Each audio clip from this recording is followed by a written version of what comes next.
அதனால காமன் நுழையறதுக்கு முன்னாடி காயத்ரி யார் நுழைச்சாலோ அவள் எல்லாருக்கும் ஹேட்ஸ் ஆஃப். லேட்டாக பூணல் போடுறதுங்கிறது அவ்வளோ தூரம் நல்லதில்லை. அப்போது இன்றைக்கு குழந்தைகள் கேட்குறான்னு சொல்கிறீங்களே, எங்களுக்கு ராமாயணம் எதுக்கு மகாபாரதம் எதுக்குன்னு ஒருத்தர் ஒழுங்காக தன்னுடைய அனுஷ்டானங்களை பண்ணிட்டு இருந்தா அவர் குலத்தில் அனுஷ்டானம் இல்லாத குழந்தைகள் பிறக்காது. பொதுவாக வைதிக கர்மாக்கள் எல்லாமே பாரத தேசத்தில் பண்ணுறது தான் உச்சிதம்.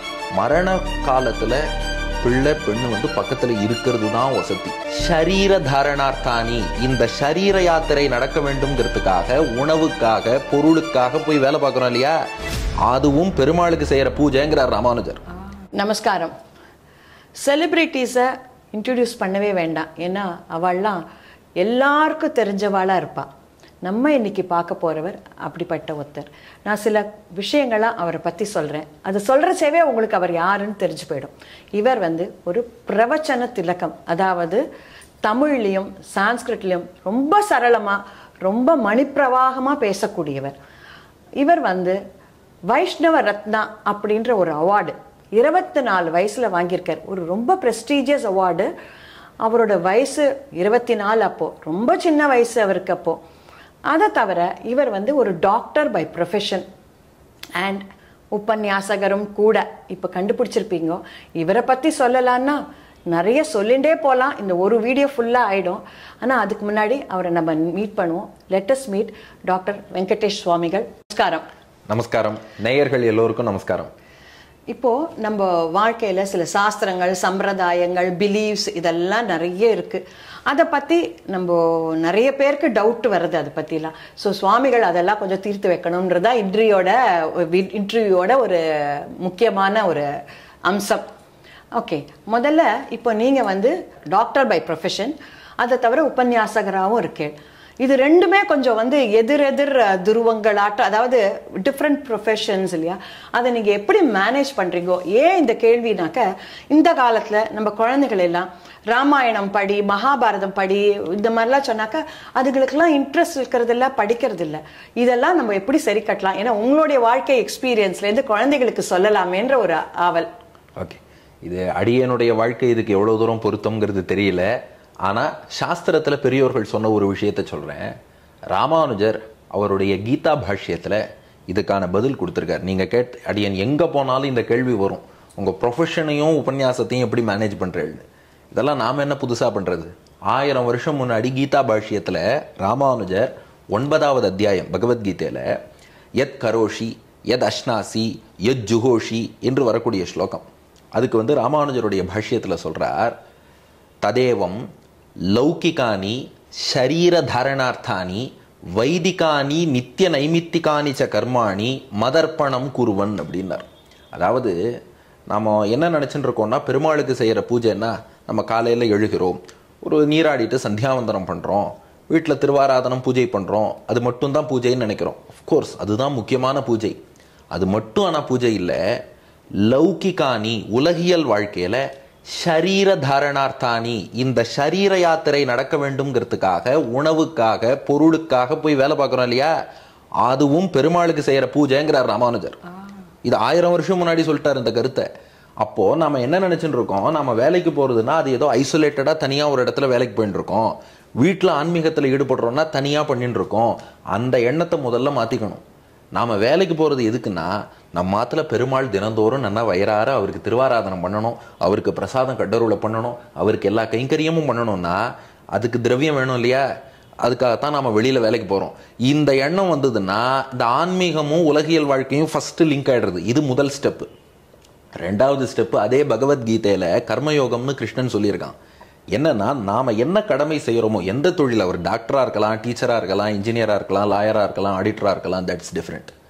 அந்த தொழிலில் நேர்மையோடு தர்மத்துக்கு உட்பட்டு அதனால் கிடைக்கக்கூடிய லௌகிக பலன், இதனால் எனக்கு எவ்வளோ ஃபீஸ் வரும், காசு வரும்னு அதிலேயே கண்ணு வைக்காமல், நன்னா பண்ணால் அது தானாக வரும், அது வேறு, அதில் கண்ணு வைக்காமல் இது பெருமாளுக்கு செய்கிற திருவாராதனம். இன்றைக்கி எங்கிட்ட ஒரு பேஷண்ட்டோ கிளைண்ட்டோ வரார், இவருக்கு நான் நன்னா பண்ணால் அவருக்குள்ளே இருக்க பெருமாள் திருப்திப்படுவாருங்கிற எண்ணத்தில் நான் அந்த செயலை செய்ய ஆரம்பித்தேன்னு வச்சுக்கோங்க. அந்த தொழிலோட தரம் முதல்ல எவ்வளோ உயரும்னு நினச்சி பாருங்க. இந்த குவாலிட்டி ஆஃப் சர்வீஸ். இப்போ டாக்டர் ஃபீஸுக்குன்னு வைத்தியம் பண்ணுறதுக்கும் இந்த பேஷண்ட்டுக்குள்ளே இருக்க பெருமாள் திருப்தி ஆகணுங்கிற எண்ணத்தில் வைத்தியம் பண்ணுறதுக்கும் எவ்வளோ மலைக்கும் மடுவுக்கும் வித்தியாசம் இருக்குது. அந்த எண்ணத்தில் வைத்தியம் பண்ணால் பேஷண்ட்டும் க்யூர் ஆவார், வர வேண்டிய ஃபீஸும் தானாக வரும், அந்த ஸ்டாண்டர்ட் ஆஃப் ட்ரீட்மெண்ட்டுங்கிறதும் மேலே இருக்கும். அப்போது இன்றைக்கு குழந்தைகள் கேட்குறான்னு சொல்கிறீங்களே எங்களுக்கு ராமாயணம் எதுக்கு மகாபாரதம் எதுக்குன்னு, அது ஆன்மீக முன்னேற்றமும் தரப்போகிறது அவசியம். ஆனால் லௌகிக்கத்தில் நீ சர்வைவ் ஆகி நீ செய்கிற அந்த தொழில்ங்கிறதுல நீ நன்னா நேர்மையாக இருக்கணும்னாலும் இந்த ராமாயணமும் மகாபாரதமும் கீதையும் தான் அதுக்கு வழிகாட்டும். அப்போது நம்முடைய இதிகாச புராணங்களுக்கு முக்கிய நோக்கம் ஆன்மீகத்தில் மேலே கொண்டு போகிறது தான். ஆனால் அது மட்டும் இல்லை, லௌகிக வாழ்க்கைக்கும் அது நிறைய வழிகாட்டுறது. அதனால தர் இஸ் நத்திங் அபவுட் பேலன்சிங்னு ரெண்டு தனித்தனி விஷயமா பார்த்தா தான் இந்த பேலன்சிங். நம்ம ஆக்சுவலாக என்ன பண்ணுறோம், இன்றைய தேதிக்கு ஏதோ ஒரு விதத்தில் நம்ம தொழிலுங்கிறது பார்க்க வேண்டியிருக்கு இன்றைய நாளில் சர்வை வாரத்துக்கு. அப்போ அதையும் பெருமாளுக்கு செய்கிற திருவாராதனம்னு நினச்சி அதை ஒரு அடிப்படை நேர்மையோடு தர்மத்துக்கு உட்பட்டு பலனில் பெருசாக பற்று வைக்காமல் பெருமாள் என்ன கொடுக்குறாரோ அவர் கொடுக்கட்டும் அந்த ஒரு திருப்தியோடு பெருமாள்கிட்ட விசுவாசத்தோடு அவர் திருவாராதனத்துக்கு எனக்கு திரவியம் வேணும் அதுக்காக செய்கிறேன்னு ஈடுபட்டு செய்ய ஆரம்பித்தா ஆன்மீக வாழ்க்கை லௌகிக வாழ்க்கைன்னு பிரித்து பார்க்க வேண்டிய தேவையே வராது.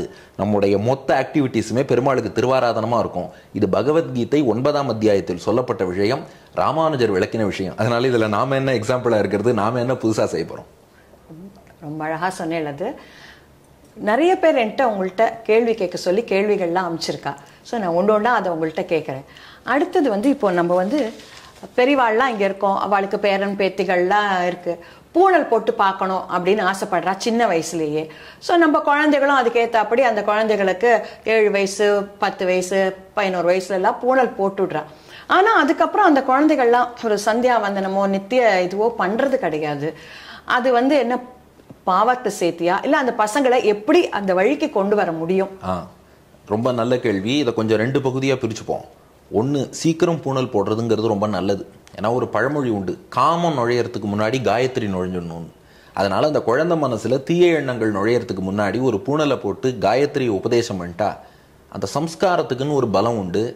அதுவே குழந்தை தப்பான வழியில் போகாமல் காப்பாற்றும். அதனால் காமம் நுழையறதுக்கு முன்னாடி காயத்ரி யார் நுழைச்சாலோ அவள் எல்லாருக்கும் ஹேட்ஸ் ஆஃப். லேட்டாக பூணல் போடுறதுங்கிறது அவ்வளோ தூரம் நல்லது இல்லை. 7 வயசில் போடுறது உச்சிதம்.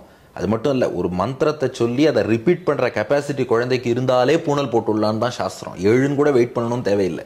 அதனால் அப்படி போட்டவாளுக்கெல்லாம் ஒரு ஹேட்ஸ் ஆஃப். அந்த குழந்தை சந்தியாவந்தனம் பண்ணலையேன்னா பொதுவாகவே இது உங்களுக்கு தெரிஞ்ச விஷயம் தான், இது ஆன்மீக விஷயத்துக்கு மட்டும் இல்லை. இன்றைய குழந்தைகள் யாருமே பண்ணுன்னு அட்வைஸ் பண்ணால் ஒத்துப்பாளா? அட்வைஸ் பிடிக்குமா? உங்களுக்கும் எனக்கு அட்வைஸ் பிடிக்குமா? பண்ண மாட்டா. They need role models. பெரியவா சந்தியாவந்தனம் பண்ணால் பக்கத்தில் தானாக குழந்தைகள் பண்ணும். இவ்வளோதான் குழந்தைகளோட சைக்காலஜி. அப்போது பெரியவா ஆற்றுல சந்தியாவந்தனத்தை தினந்தோறும் பண்ணி அந்த சந்தியாவந்தனத்தை நாம ஸ்ரத்தையாக பண்ணி அந்த சந்தியாவந்தனத்தை பண்ணும்போது பகவான் நமக்கு அனுகிரகம் பண்ணுவான் இல்லையா? அந்த ஒரு தேஜஸ் நம்ம முகத்திலேயே தெரியும், பிரம்ம தேஜஸும்பா. அதை நாம் வளர்த்துண்டா பார்க்குற குழந்தை தானாக சந்தியாவந்தனம் பண்ண ஆரம்பிக்கும். என்றைக்குமே நாம் அவள்கிட்ட போய் நீ சந்தியாவந்தனம் பண்ணுன்னு ஃபோர்ஸ் பண்ணால் திரும்ப நம்மளை பார்த்து நீ பண்ணுறியான்னு கேட்டால் ப்ராப்ளம் தானே. அப்போது குழந்தைகளை ஒரு அனுஷ்டானத்தில் கொண்டு வரதுக்கு என்ன வழின்னா, நாம நன்னா பக்தியில் ஈடுபட்டு நாம பகவானை அனுபவிச்சு அந்த அனுபவத்தை நாம் பெற்றோம்னா நம்ம தேஜஸை பார்த்து அடுத்து வரவா தானே அந்த வழியில் வந்துடுவா. ஏன்னா நாம் ஸ்ரத்தையாக அனுஷ்டானம் பண்ணோம்னா பெரும்பாலும், அது சில எக்ஸப்ஷன் எல்லாத்துக்கும் உண்டு, அதை விட்டுடுங்க. ஜென்ரல் ரூல் சொல்கிறேன். நான் அஸ்ய அப்ரம்மவித் குலே பவத்தின்னு உபனிஷத் வாக்கியம். ஒருத்தர் ஒழுங்காக தன்னுடைய அனுஷ்டானங்களை பண்ணிட்டு இருந்தா அவர் குலத்தில் அனுஷ்டானம் இல்லாத குழந்தைகள் பிறக்காது. நான் அஸ்ய அப்ரம்மவித் குலே பவத்தின்னு இது உபனிஷத்தில் இருக்கிற ஸ்டேட்மெண்ட். அதனால் நாம் அனுஷ்டானம் பண்ணுறது தான் குழந்தைகளை பண்ண வைக்கிறதுக்கு ஒரே வழி. குழந்தைகிட்ட நீ பண்ணுன்னு அட்வைஸ் பண்ணுறதை எந்த காலத்துலையும் குழந்தைகள்னு இல்லை, பெரியவாளை யாருமே அட்வைஸை யார் விரும்புகிறா? We don't need people who advise, we don't need preachers, we need ideal role models. அடுத்தது இப்போது நம்ம குழந்தைகள்லாம் வேலை தேடி வெளிநாட்டுக்கெல்லாம் போயிடுறா. ஏன்னா அங்கே தான் அவளுக்கு வேலையும் கிடைக்கிறது, காசும் நிறைய கிடைக்கிறதுன்னு அங்கே போயிடுறா. ஆனால் பெரியவாள்லாம் இந்த ஊர்லேயே தான் இருக்கோம் நம்ம எல்லாரும்.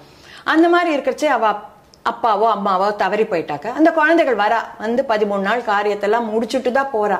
ஆனால் அதுக்கப்புறமா பண்ண வேண்டிய காரியங்களோ இல்லை ஒரு அமாவாசையோ ஸ்ரார்த்தமோ அதெல்லாம் அவளால் இங்கே பண்ண முடியறது இல்லை. ஸோ அதனால அந்தந்த பூமியில் எங்கே இருக்காளோ, ஃபார் எக்ஸாம்பிள் நீங்கள் எடுத்துட்டேலாம் என் பொண்ணு சவுதி அரேபியாவில் இருக்கா. ஸோ அங்கே இருக்கிறச்சே அங்கே காரியம் பண்ண முடியா சில வாட்டி வந்துடுறதுன்னு வச்சுக்கோங்க. அந்த மாதிரி பண்ணுற காரியங்களுக்கெல்லாம் பலன் உண்டா? இப்போது ஒரு பார்ட், இப்போ ஃபாரினுக்கே போகலாமா வேண்டாமாங்கிற டிஸ்கஷனுக்குள்ளே இப்போ நாம் போக வேண்டாம். ஏன்னா நீங்களே அதுக்கான காரணங்கள் சொல்லிட்டு அந்த டிபேட்டை ஒரு பக்கம் தனியாக வச்சுப்போம். There is a different forum and different time place for that discussion. இப்போ போயாச்சு, அதுக்கப்புறம் பேசுவோம். ஏன்னா ஆல்ரெடி எல்லாரும் செட்டில் ஆகிட்டா. இப்போ இனி ஆக வேண்டியதை பற்றி பேசுவோம். பொதுவாக வைதிக கர்மாக்கள் எல்லாமே பாரத தேசத்தில் பண்ணுறது தான் உச்சிதம். ஏன்னா இதை வந்து கர்ம பூமின்னு சொல்லியிருக்கா. இந்த பகுதிக்குள்ளே பண்ணுற கர்மாவுக்கு தான் முழுமையான பலன்கிறதும் சொல்லியிருக்கா. ஆனால் அதே நேரத்தில் இப்போ ஒருத்தர் ஃபாரின்ல இருக்கார், அவரால் பாரத தேசத்துக்கு வந்து பண்ண முடியலை. இந்த ஒரே காரணத்துக்காக கர்மாவை விடுறது சரியானா அது தப்பு. அப்போது சம்திங் இஸ் பெட்டர் than நத்திங்னு சொல்லுவோம் இல்லையா? அதனால் இதை பற்றி இன்னொன்று அடியன் சின்ன பையன் அடியன் சொல்கிறது முறையில். ஞானதீப பிரகாஷகான்னு வடுவூர் தேசிகாச்சார் சுவாமி ஞானதீப பிரகாஷகான்னு இது பற்றி ஒரு கிரந்தங்கள் இது போல் அன்றாடம் வைதிக கர்மா குறித்த கேள்வி பதில் பற்றி போட்டிருக்காரு. அந்த ஞானதீப பிரகாஷகாங்கிற கிரந்தம் இப்போ வடுவூரில் கிடைக்கிறது. வடுவூரில் கோவிந்தன் சுவாமி திருமாளிகையில் போய் கேட்டால் கிடைக்கும்.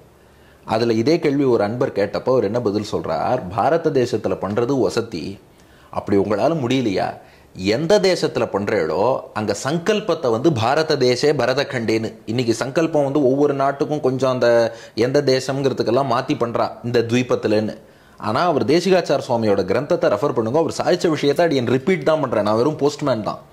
அவர் என்ன சொல்கிறார், இங்கே எந்த நாட்டில் பண்ணாலும் பாரத தேசே பரதக்கண்டேன்னு சொல்லிட்டு பண்ணுங்க. அட்லீஸ்ட் ஃபைனல் அட்லீஸ்ட் பண்ணவாவது செய்யணும். கடைசி கட்டம் பண்ணாமலே இருந்துடக்கூடாது, அது வந்து பெரிய அபச்சாரமாக போயிடும். அதனால் ரொம்ப வசதி பாரத தேசத்தில் பண்ணுறது தான் வசதி. ஆனால் அது பண்ண முடியலைங்கிறதுக்காக அந்த கர்மாவை விடுவதுங்கிறது சரியில்லை. அதனால் எங்கே இருக்காளோ அந்த இடத்துலேருந்தா பண்ணுறது தான் வசதி. இன்னொன்று நீங்கள் சொன்னேன், சப்போஸ் அவள் டெத் ஆகும்போது அதை பொறுத்த வரைக்கும் மரண காலத்தில் பிள்ளை பெண்ணு வந்து பக்கத்தில் இருக்கிறது தான் வசதி. அது வந்து அவள் சப்போஸ் ஒருவேளை அந்த மாதிரி அவள் அப்படி ஒரு டெர்மினல் இல்னஸில் இருக்கா, அந்த ஸ்டேஜில் இருக்கான்னா பெரும்பாலும் பசங்க பக்கத்தில் இருக்கிறது தான் நல்லது. ஏன்னா வந்து காதில் வந்து இப்போ நம்ம சம்பிரதாயத்தில் துவயம் சொல்லணும், கர்ண மந்திரம் சொல்கிறது, இது போன்ற விஷயங்கள்லாம் இருக்குது. இதெல்லாம் மரணத்துக்கு கொஞ்சம் முன்னாடி பண்ண வேண்டியவை. அதனால் மரண காலத்தில் நிச்சயமாக அவள் பக்கத்தில் இருக்கிறது தான் நல்லது. மேலும் இப்போது மரணம் ஆனதுக்கப்புறம் அங்கே இன்ஃபார்ம் பண்ணால் அதுக்கப்புறம் வந்து சம்ஸ்காரம் பண்ணுறதுங்கிறது பரியுஷித தோஷம்னு சொல்லுவாள்.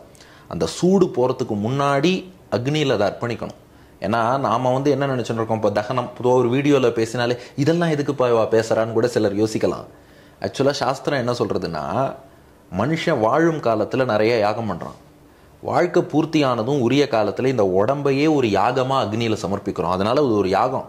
அவர் கல்யாணத்தின் போது எந்த அக்னிஹோத்திர அக்னி வளர்த்தாலோ அதே அக்னியை கொண்டு தான் இந்த சம்ஸ்காரத்தையும் பண்ணணும். அதனால் அதை வந்து நாம் வேற ஏதோ ஒரு விஷயம்னு பார்க்க வேண்டாம். அது யாகத்தில் பகவானுக்காக இந்த சரீரத்தை அர்ப்பணிக்கிறோம். அப்போ அதை பண்ணும்போது எப்படி நாம் ஒரு பிரசாதம் தயார் பண்ணோம்னா அதை சூடாதான பெருமாளுக்கு நிவேதனம் பண்ணுறோம், அதுபோல் அந்த நகம் சூடுங்கிறது போகிறதுக்குள்ளே அந்த சம்ஸ்காரத்தை பண்ணுறது ரொம்ப வசதிங்கிறா. அதனால பெரும்பாலும் அவள் கிட்டக்க இருக்க மாதிரி பார்த்துக்கிறது நல்லது.